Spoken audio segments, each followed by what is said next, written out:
The death toll from the Grenfell Tower fire is raised to 58 as public anger continues to simmer. Prime Minister Theresa May admits initial support for families wasn't good enough.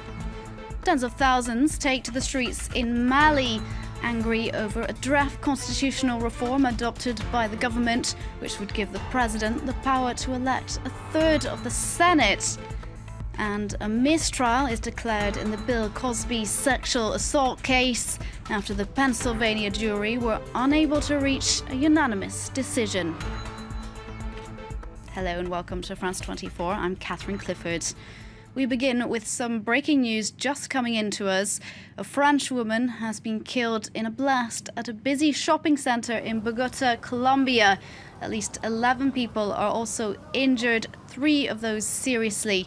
The city's mayor, Enrique Peñalosa, condemned what he called a cowardly terrorist bombing at the upscale Centro Andino in Bogota's tourist district. He said the 23-year-old French woman had been in Colombia volunteering and was preparing to return to France.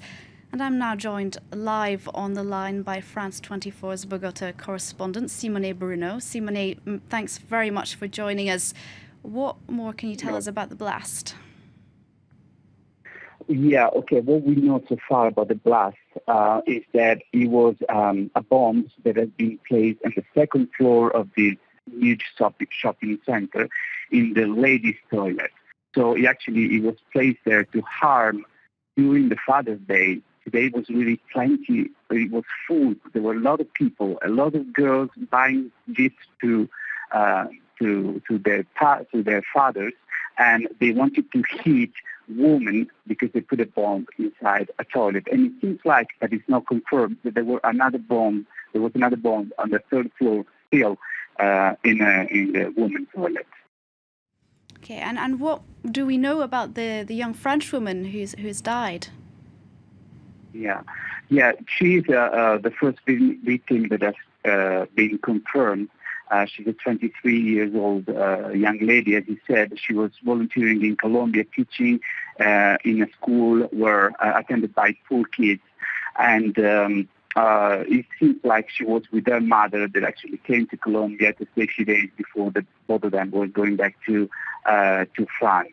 And luckily, the number of victims increased because now there is other 2 young women that died. One 27, and the other one was 31 years old. And we need to say that this shopping center is in one of the most exclusive areas of the city.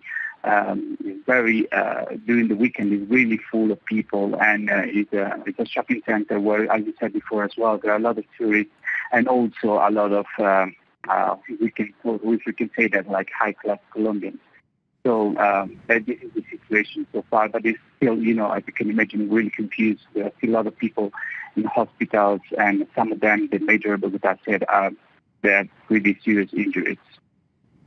And is there any clue as to who could be behind the explosion, or indeed why women might have been targeted in particular? Right. Well, it is really too soon to say. That's exactly what the chief of police said, and also the mayor of Bogota, Enrique Peñalosa. And, there are a lot of different groups that can be behind this. Well, as you know, Colombia is in peace now with the FARC, which was the biggest rebel group.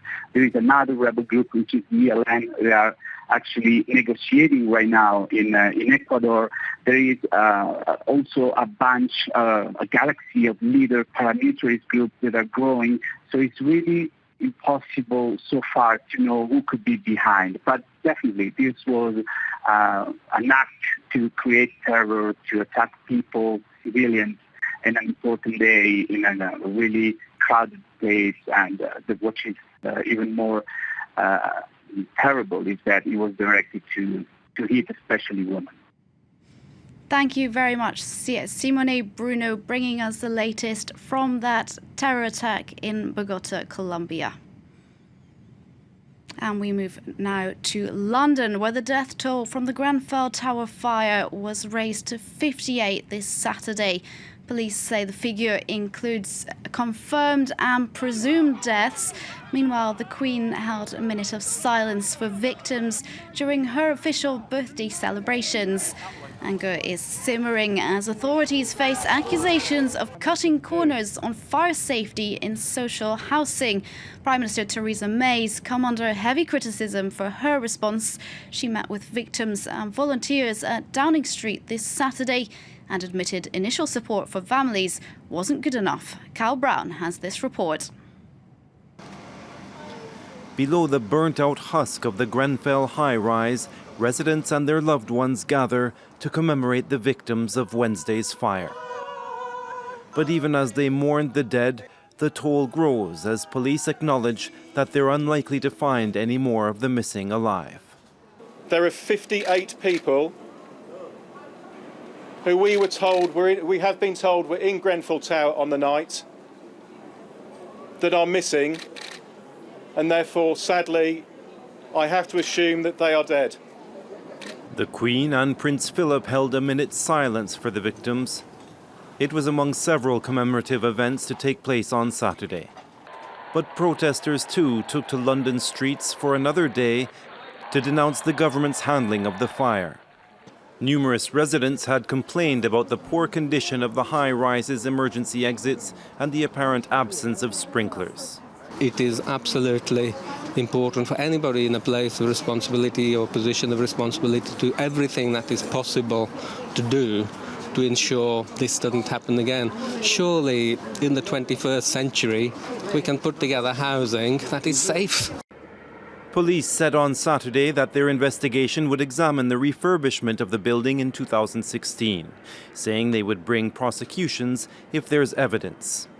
The fire, which ripped through the social housing block as residents slept in the early hours of Wednesday morning, has reignited angry debate about poor housing in parts of Britain and deep inequality. Now to Mali, where tens of thousands of people have taken to the streets in protests. They're angry that the government has adopted a draft constitutional reform designed to improve the representation of the country's northern region within institutions. Opponents say it would give the president too much power, as he'd be able to appoint 1/3 of future senators.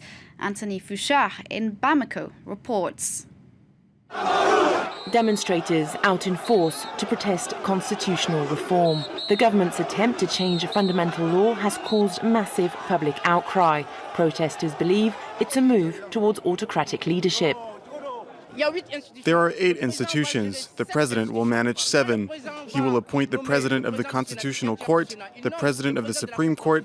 He will also appoint 1/3 of the Senate. Where's the constitutional balance? Where's the sovereignty of the people? We don't want this. It's an institutional dictatorship, not democracy. We don't want this for our country. The government plans to hold a referendum on the 9th of July, yet parts of the country remain either under threat from terrorists or occupied by armed groups. I left Timbuktu to come and claim my rights here. The population is suffering. The north is occupied by rebels and armed bandits. We can't vote in the referendum. A protest under heavy police surveillance. Bridges leading to the city centre have been blocked. They blocked the 2 bridges. Even if you go near the hospital, they blocked it off.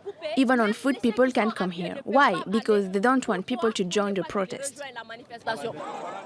Earlier, 2 previous demonstrations were unauthorised and protesters dispersed violently. Today, opponents of the reform have been able to protest in Bamako and say they plan to march again. And a US judge has declared a mistrial this Saturday in Bill Cosby's sexual assault case. The 7 men and woman on the jury in Norristown, Pennsylvania, were unable to reach a unanimous decision after some 53 hours. The US entertainer had faced years in prison for allegedly drugging and sexually assaulting Andrea Constand at his home in 2004. Prosecutors immediately said they would seek a second trial. Let's take a listen now to a spokesperson for Bill Cosby. First, we want to thank the jurors of Allegheny County for deliberating, putting over 52 hours into this, and couldn't come up with anything. And that shows that this DA, this district attorney's office, should have never brought this case forward. More news in about 20 minutes.